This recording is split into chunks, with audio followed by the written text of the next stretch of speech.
tipo B es muy importante, porque son las que se ven. Tipo A y tipo B son las más frecuentes.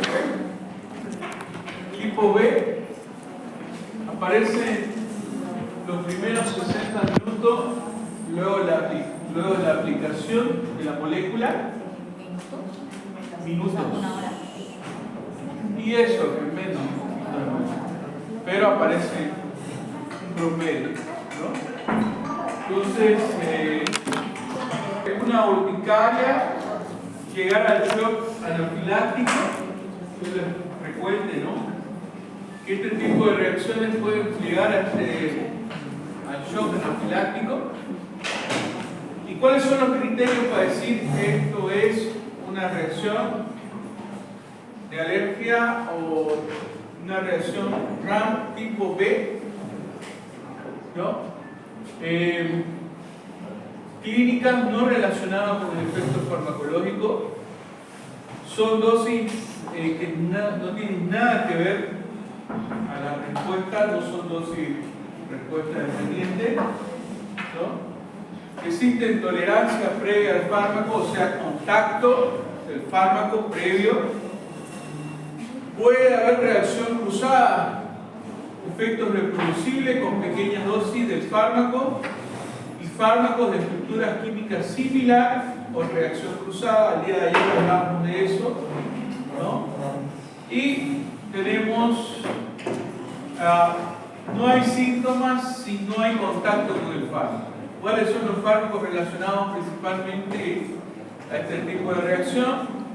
Penicilinas, cefalosporinas, anestésicos, estranos, contrastes iodados y antisueros. Por ejemplo, los sueros antiofídicos. Cuando ustedes están administrando a un paciente de sueros antiofídicos, la reacción puede producir este tipo de reacción tipo B. Son los más frecuentes. Tienen una mordedura de serpiente, le colocan la vacuna y al colocarle la vacuna puede suceder este tipo de reacción. Es lo más frecuente porque es lo más frecuente que hay en nuestra ciudad. No tenemos mordeduras de serpiente.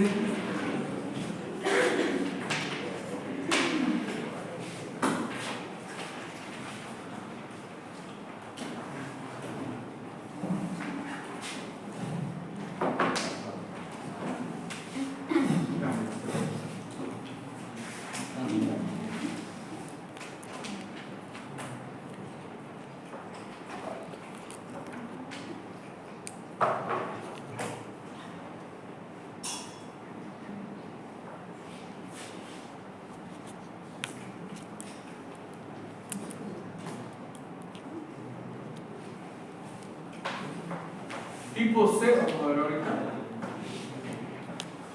El tipo C son continuas, están relacionadas con tratamientos prolongados, como dice, de un fármaco, cursa con reacciones dependientes de la molécula farmacológica, puede producir el efecto de la taquifilaxia, necesidad de incrementar la dosis para alcanzar el mismo efecto.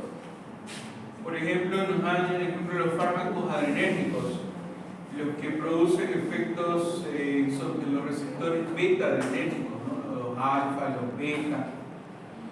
Las terapias prolongadas ocasionan depósitos diferentes en órganos diferentes y pueden producir reacciones también relacionadas, como por ejemplo esta droga que se llama amiodarona en la córnea, en los pulmones, las sulfonamidas que pueden producir cristalización, enfermedades del intersticio de los túbulos renales. Entonces, tenemos que entender que hay moléculas farmacológicas que se relacionan con esto y ustedes pueden dar al paciente, por ejemplo, 6 meses de sulfadiazina, ¿no? Amiodarona 1 año, 2 años. Entonces las características de los efectos secundarios que están relacionados con la GRAN pueden estar relacionados con este tipo de reacción, ¿no? Tipo D cambia, pero no cambia acá. Ahorita va a cambiar. Tipo D se denominan retardadas, pero no tardías, se desarrollan al inicio del tratamiento, se ponen de manifiesto a largo plazo, no requieren una exposición prolongada, ¿no? Y representan por estos tipos de reacciones: carcinogénesis y teratogénesis. ¿Un fármaco puede producir esto? Sí lo puede, porque está relacionado, por ejemplo, en los fármacos que utilizan en oncología, ¿no? En oncología se utilizan fármacos para el cáncer que pueden producir el efecto, ¿no? Carcinógeno en este sentido. Medio que sale de nuestra... Internet está malísimo, así que... Y esto funciona con internet.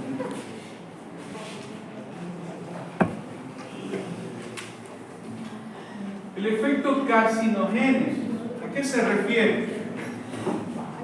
No se excluye en forma definitiva el riesgo de carcinogénesis. Se basa en modificaciones genéticas o inmunológicas. Muchos fármacos anticancerosos pueden provocar modificación genética y producir cáncer. Esto es como decir, ¿no? Le damos una molécula farmacológica para el cáncer, pero lamentablemente produce otra situación o efecto secundario, que es el cáncer, ¿no? Así es la medicación, así son los fármacos, pues, ¿no? Y los fármacos inmunosupresores, por ejemplo, disminuyen el estado de alerta y pueden producir alteración o modificación o transformación celular. Estamos hablando del cáncer. ¿Por qué tiene un signo de interrogación? Porque no todos van a hacer eso, ¿no? No tienen todos ese proceso, pero como el signo de interrogación ahí, puede ser que llegue a esa situación, ¿no? A la transformación celular. ¿Pueden haber transformaciones celulares? Sí, puede haber, ¿no? Inhibimos una cosa para producir un estado del sistema inmunológico o una depresión del sistema inmunológico para producir este efecto. Hay mayor incidencia de linfomas y leucemias en terapias inmunosupresoras. También eso hay que tomar en cuenta. Las D retardadas o carcinogénesis, estamos hablando de este tipo de reacción. Teratogénesis. Los fármacos producen teratogenicidad. Son fármacos liposolubles con bajo grado de unión a las proteínas plasmáticas. Cruzan la barrera placentaria, pero se ha determinado que todos cruzan la barrera placentaria, ¿no? ¿Qué es teratogénesis? ¿Ustedes llevaron neurología genética? No. Las alteraciones que están relacionadas con malformaciones, ¿no? en el periodo embrionario, ¿no? La teratogenicidad, la alteración de la formación, por ejemplo, ¿qué fármacos pueden producir teratogénesis? Bueno, los que se han estudiado, y ustedes me han dicho en alguna situación, es la talidomina, por ejemplo, que se utilizó para el vómito, para la emesis del embarazo, y lamentablemente se produjo una patología en este tipo de situación. ¿El niño cómo nació? ¿Cómo? Nació con una malformación que se llama siringomelia. ¿Se acuerdan de embriología? Y ese era nuestro punto. Yo les hablo de esto porque es lo que ustedes han avanzado, lo que han visto, ¿no? Pero hay muchas drogas que están contraindicadas en el embarazo. La FDA, vamos a hablar sobre una clasificación de la teratogenicidad, ¿no? Relacionada a las malformaciones de los medicamentos que pueden producir. Entonces, siempre se tiene que evitar los fármacos en el periodo embrionario, ¿no? Pero algunas veces hay situaciones que no se pueden evitar. A ver, hace mucho tiempo atrás, yo le voy a contar varias cosas que me han pasado en mi vida profesional. Y una de ellas, les cuento, resulta que yo siempre trabajé con pacientes con VIH. Hace 14 años que trabajo con pacientes con síndrome de inmunodeficiencia. Entonces, antes no se sabía mucho de la transmisión de la enfermedad, no se sabía mucho de los fármacos también. Les estoy hablando de hace 13 años atrás, más o menos, 13, 14 años. Una situación interesante dice, va aquí, nuestra historia va en el conocimiento de lo que son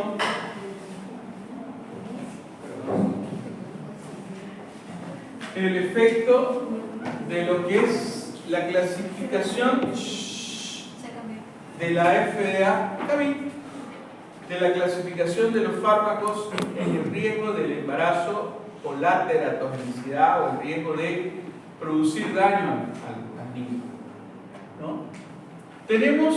Estos efectos tenemos que tener en cuenta siempre cuando nosotros utilicemos un fármaco. Infertilidad.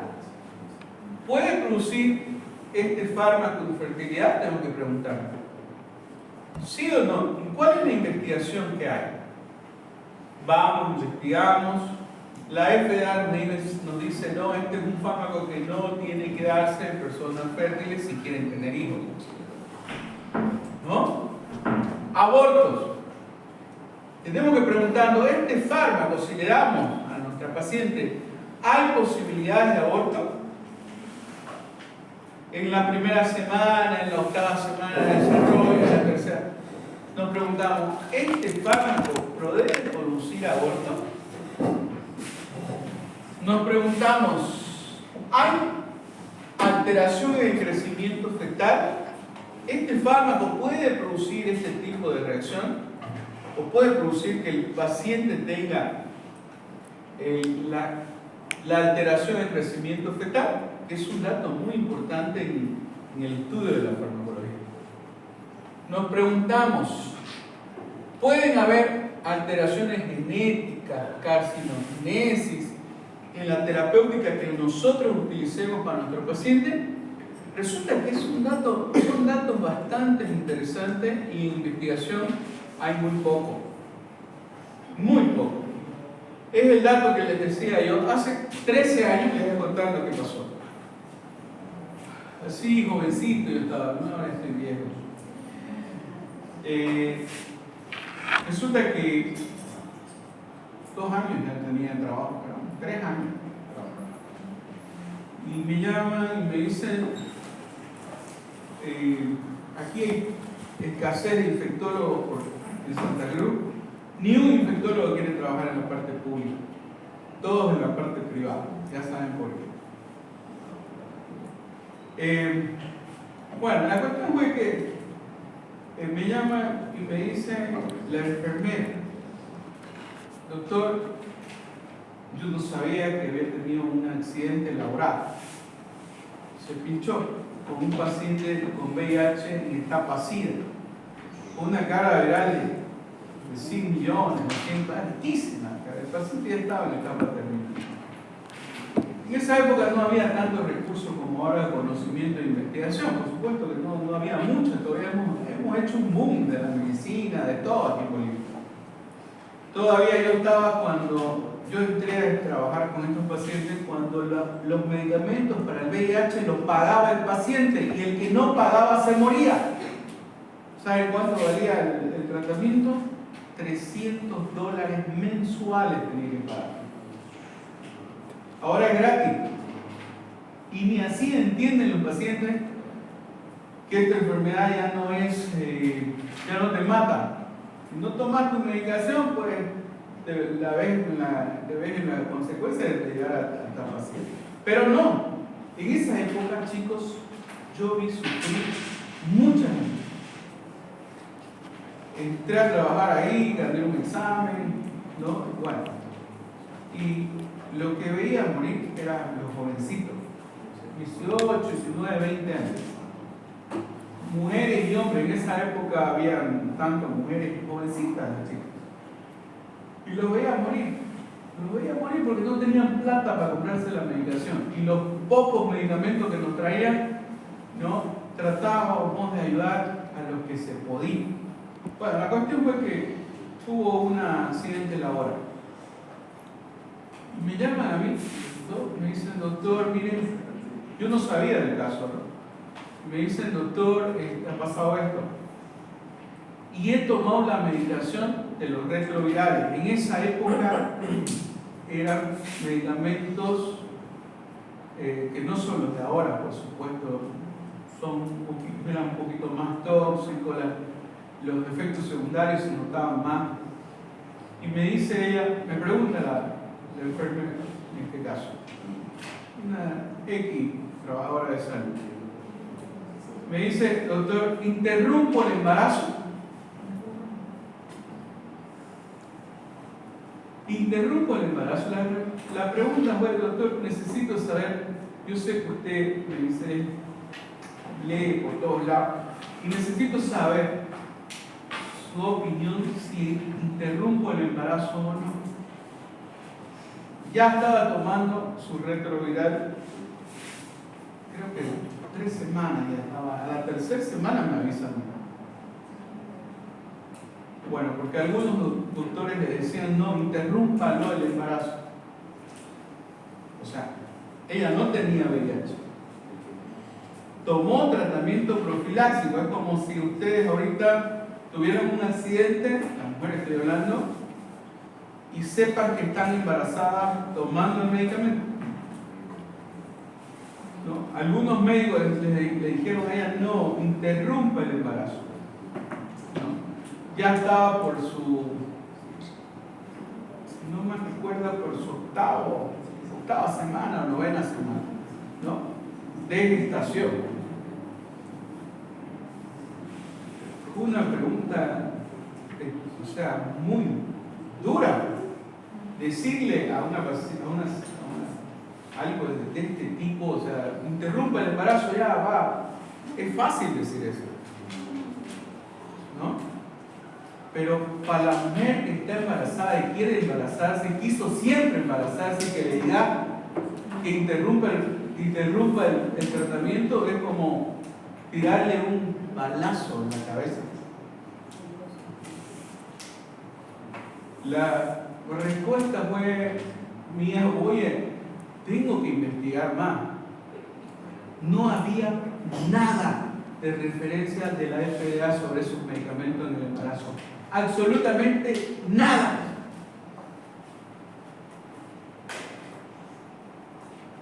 ¿No? Entonces, mi idea fue, si está tomando la medicación y hasta ahora no ha tenido esto, aborto, por ejemplo, porque yo dije lo primero que dije, esta paciente va a tener de 30 abortos. La transmisión vertical era sin tratamiento 45%, o sea, nada que ver con el VIH. Estamos hablando de la transmisión de aguja.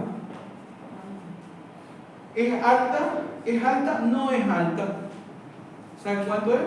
Es 0.056%. Es bajísimo. Y es dependiendo de la aguja. Sí o sí tenía que hacer la profilaxis. O sea, no había otra. Ella no sabía que estaba embarazada. El problema fue que no sabía que estaba embarazada y cuando los tomó ya a la segunda, tercera semana se dio cuenta que estaba embarazada. El problema fue ese. No porque ella no tenía VIH ni nada. Tuvo un accidente, es como si ustedes tuvieron un accidente. Hay estudiantes, hay que tener mucho cuidado cuando ustedes vayan a hacer práctica, ¿no? Siempre hay que notificar si ustedes tienen un accidente laboral. Hay un equipo, no es necesario que vayan al CEDEVIT, no es necesario que vayan al centro que tengan. Todo hospital debe tener un equipo de emergencia de ese tipo. Todos. Y si ustedes van a la práctica, ustedes están registrados, están todos en el hospital. Entonces ustedes tuvieron un accidente, el hospital tiene que responder porque el actuar rápido es lo mejor que puede hacer uno. Tenemos que dar medicamento antes de las 72 horas y mejor si son 3 horas antes o al momento que ustedes tuvieron el pinchazo. Bueno, la cuestión fue que esto pasó y hasta ahora lo veo ya es jovencito, pues ¿no? Tiene 11 años. Le dije yo a la enfermera, vamos a ver esto, con farmacología solamente, ¿no? Y la evolución fue muy buena. O sea, nació el bebé, la enfermera me agradece toda la vida porque todo el mundo decía, córtelo el embarazo, córtelo el embarazo. El chico está un choquito, saquito, hermoso, el peladito, ya jovencito, pues, ¿no? 13 años. Nació bien, pero es un riesgo, solamente no tenemos investigaciones en muchos fármacos, ¿no? Cuando se hizo más investigaciones en el mundo, en una etapa de lo que es la Segunda Guerra Mundial, los alemanes hicieron y deshicieron con los judíos, hicieron investigaciones en etapas, ¿no? Entonces lo que tenemos registrado hasta ahora son esos estudios que hicieron ellos, ¿no? Lamentablemente fue una masacre, pues, ¿no? Pero se vieron este tipo de situaciones. Por esta clasificación, ¿no? Tenemos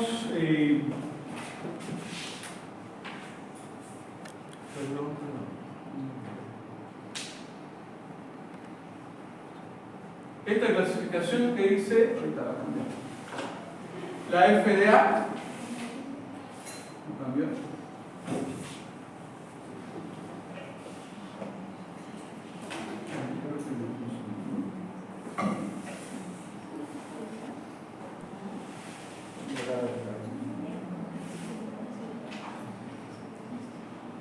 No cambió, ¿no? ¿Qué significa eso? ¿Que no hay internet? Chicos, entonces la importancia de la clasificación de la FDA de los fármacos está relacionada con esta clasificación. Esta entidad regula a nivel mundial la utilización de fármacos porque ellos los investigan. Es una gran, podemos decir, empresa de los Estados Unidos que regula la compra y venta e investigación de los fármacos en el mundo. Entonces la que tenemos es esta, ¿no? Hasta ahora, por ejemplo, categoría A, la posibilidad de teratogénesis es remota, o sea, casi tenemos contado con los dedos de las manos los fármacos en este nivel. Categoría B, el riesgo teratogénico nulo en animales, no comprobado en mujeres, todavía el riesgo no hay posibilidad de teratogenicidad de grado B. El C, hay efectos adversos. Aquí hay algo interesante que vi en lo que ustedes me estaban presentando, es que no tienen esta información en sus trabajos de investigación. Me pusieron no dar en el embarazo, no me pusieron la categoría, no me pusieron por qué. Entonces, por ejemplo, todos los betalactámicos, chicos, todos están en categoría B. Son muy seguros. No están contraindicados en el embarazo, al menos que tengan una insuficiencia renal grave. Entonces, lo que yo vi en sus trabajos es que ustedes no están viendo Goodman y Gilman, o no están viendo un libro de fármaco, o no se están fijando en lo que les di yo. Chicos, esas IA son excelentes, buenísimas.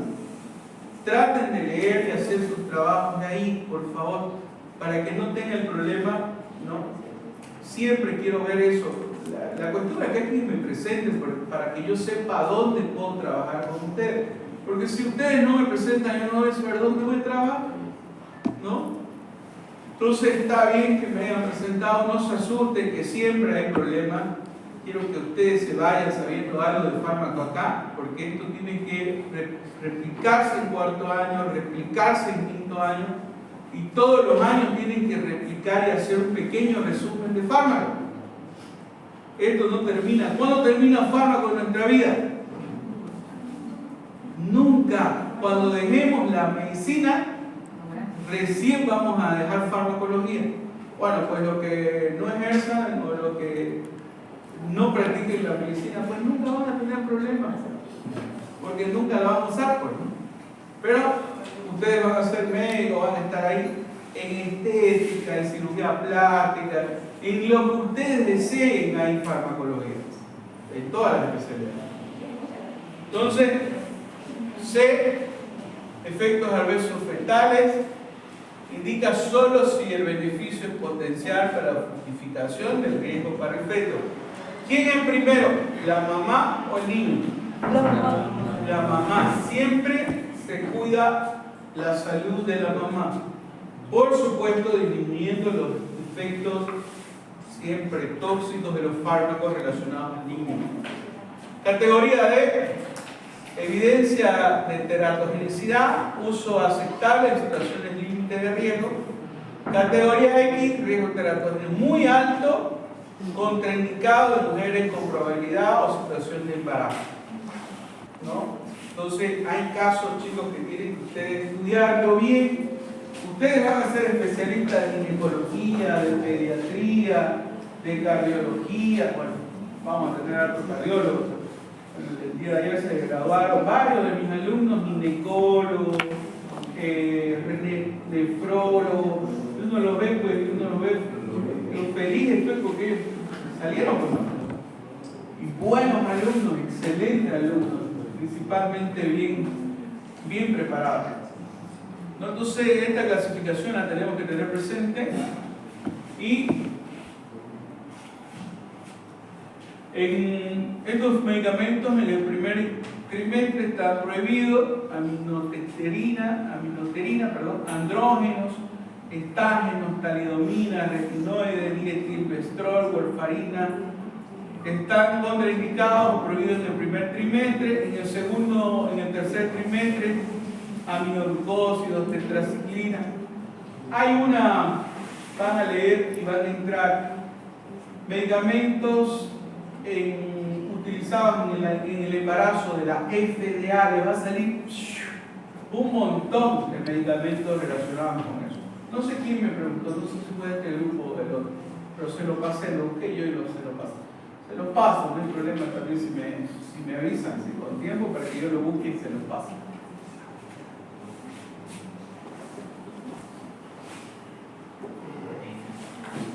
Ahora es internet. Tipo E, y con esto terminamos, representa al cesar la terapia, las principales reacciones es el efecto rebote, ¿no? La aparición de los síntomas por el que se inició el tratamiento o otra vez vuelve.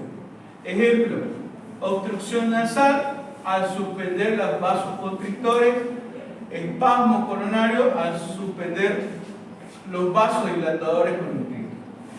A ver, hay una situación que los pediatras le dicen a las mamás: no utilicen vasoconstrictores para la rinorrea. ¿Por qué? Es una maravilla cuando lo utilizamos, ¿no? Los primeros días es una belleza. Pasa la rinorrea, pasa todos los síntomas, ¿no? Y cuando se lo quitan el vasoconstrictor, al otro día el niño está de nuevo y peor a la rinorrea. Entonces te dicen no dar vasoconstrictores, principalmente porque produce un efecto rebote, ¿no? Entonces está relacionado a la clasificación RAN tipo E. Si ustedes tienen otro caso que puedan hacer. Bueno, la trascendencia de la RAN pueden ser leves con síntomas y signos fácilmente tolerados, moderadas, interfieren con la actividad habitual, grave, directamente amenazan la vida y letales que causan la muerte. ¿Por qué esto es importante? Donde yo trabajo, yo les doy otra noticia, ¿no? Está sucediendo que nosotros estamos, ahora los pacientes con síndrome de VIH van a ser tratados en primer nivel, o sea, ya están siendo tratados en primer nivel. Ustedes, yo ni siquiera hablaba de tratamiento, de profilaxis, nada, ¿no? Ahora, todos los médicos que salgan van a trabajar con pacientes con VIH. La desconcentración es, ya estamos en desconcentración. Miren, yo nomás tengo 1000 pacientes, 1000.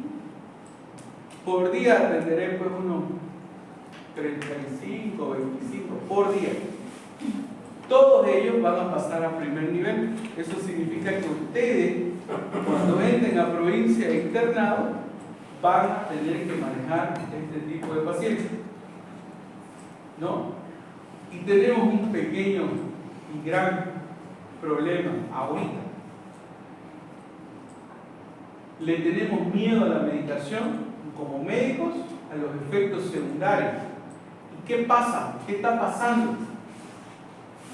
Están en la clasificación leve, en la reacción RAM. ¿Y qué está pasando? Los médicos la están suspendiendo el retroviral lo están suspendiendo. Cuando llegan a CEDEVIR para hacer la valoración del paciente, ya tenemos un mes de suspensión del tratamiento. ¿Por qué lo suspendió? El paciente tiene mucho vómito. El paciente tiene mucho dolor abdominal. Los retrovirales no producen gastritis.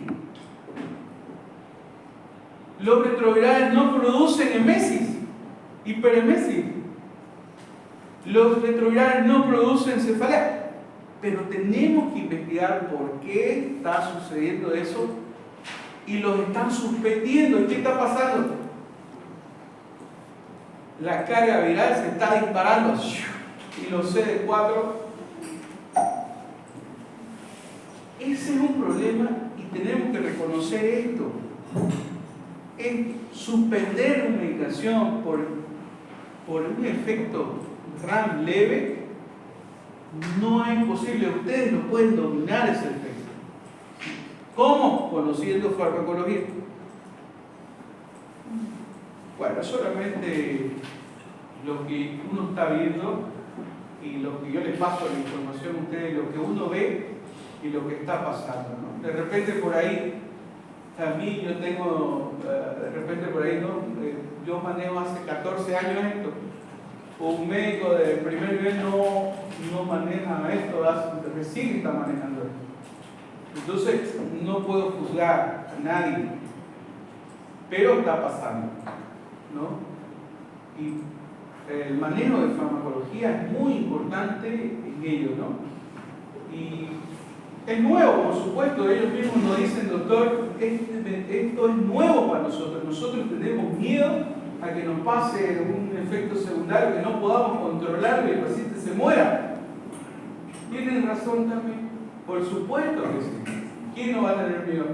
Pero hay que tener respeto, no miedo. O sea, la lectura, cómo manejarlo y, por supuesto, la evolución del paciente. Eso es muy importante. El seguimiento y la farmacovigilancia, ¿no? Que entra en el tema de reacciones adversas al medicamento. Pone aquí nuestra tablita. Podemos hacerla, informes previos concluyentes de RAM. Cuando apareció la sintomatología, al administrar el fármaco, RAM mejoró al suspender el fármaco, RAM reapareció al readministrar el fármaco. Existen causas alternativas que pueden causar la reacción. Ocurrió la RAM después de administrar placebo, eso es otra también, el placebo hay que saberlo manejar, ¿no? Se detectó droga en sangre o las características de interacción farmacológica, ¿no? Consumo de otras moléculas farmacológicas. La RAM puede más severa con mayor dosis o menor dosis, al disminuyó. Tuvo reacciones similares con el fármaco o similares antes. La RAM fue confirmada mediante evidencia objetiva. Esto nos da, nadie le da importancia. El Ministerio de Salud hace mucho tiempo ya tiene una hojita de RAM. Y ustedes pueden bajarlo y seguirlo a su paciente. Pero también, ¿no?, hay que entender que hay reacciones y bueno, tener la posibilidad de hacer este tipo de tablitas, ¿no? Más sencillas, ¿no? Bueno, y con eso colorín colorado.